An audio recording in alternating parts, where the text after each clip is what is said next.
Ce projet de loi de finances rectificatif est essentiellement un collectif de redéploiement de crédits pour couvrir les dépassements de budget sur les opérations extérieures, la masse salariale et les dispositifs de solidarité. Mais ces redéploiements de crédits sont porteurs de sens et significatifs des priorités budgétaires de ce gouvernement. Parce qu'une fois de plus, ce sont les crédits de la mission écologique qui sont parmi les plus touchés, avec une baisse de 166 millions d'euros pour 2014 en crédits de paiement, qui viennent s'ajouter aux 288 millions d'euros déjà annulés au collectif budgétaire de juillet. Ce sont notamment 100 millions d'euros qui sont annulés sur le programme consacré à l'innovation pour la transition écologique et énergétique et 46 millions d'euros sur le programme consacré aux villes et territoires durables. Et ces annulations de crédits sur le budget de l'écologie sont redéployées vers le soutien aux industries de la défense. Les choix du gouvernement sont donc malheureusement clairs.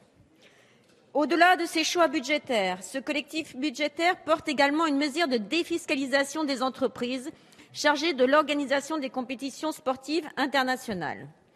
Même si cette niche fiscale a été promise par la délégation française avant même tout vote du Parlement pour que l'Euro 2016 se déroule en France, cette disposition ouvre une brèche inacceptable qui conduira les États à renoncer obligatoirement à leurs recettes fiscales pour accueillir une compétition internationale. Nous vous invitons donc au minimum à interpeller l'Union européenne pour qu'elle légifère et évite la course au moins-disant fiscal entre États dans ce domaine. Enfin, nous ne pouvons que déplorer que le gouvernement ait cédé à la pression des cigarettiers pour adopter un amendement renonçant à l'augmentation automatique du tabac au 1er janvier, un amendement qui a été porté, je suis obligée de le noter, par des députés de tous les groupes, sauf le groupe écolo. Ce collectif budgétaire porte néanmoins des points positifs. La possibilité ouverte à la région Île-de-France d'augmenter son versement transport permettra de mettre en œuvre la proposition phare des écologistes au Régional 2010, le pass Navigo à tarif unique.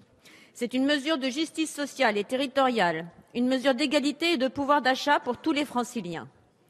L'augmentation de la TASCOM sur la grande distribution de 200 millions d'euros vient reconnaître et corriger l'effet d'aubaine que constituait le crédit d'impôt compétitivité pour ce secteur. Effet d'aubaine que nous avions souligné dès la mise en place du CICE. Enfin, nous saluons l'avancée que constitue l'augmentation de la garantie de l'État pour le commissariat à l'énergie atomique, par l'augmentation du plafond de l'assurance de 19 à 700 millions d'euros par an et par accident nucléaire.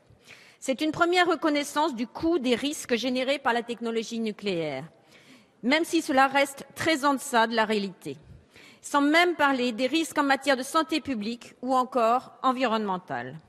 Il s'agit d'une mise en cohérence par anticipation avec la loi transition énergétique, ce dont nous nous félicitons. Mais ces avancées restent d'une portée limitée. Et parce que ce collectif budgétaire ne porte pas la rupture que nous espérions, parce que les Français attendent toujours des mesures fortes en faveur du pouvoir d'achat, parce que l'écologie reste toujours le parent pauvre du budget national, le groupe écologiste ne pourra que s'abstenir sur ce texte dans sa très grande majorité. Merci, Madame.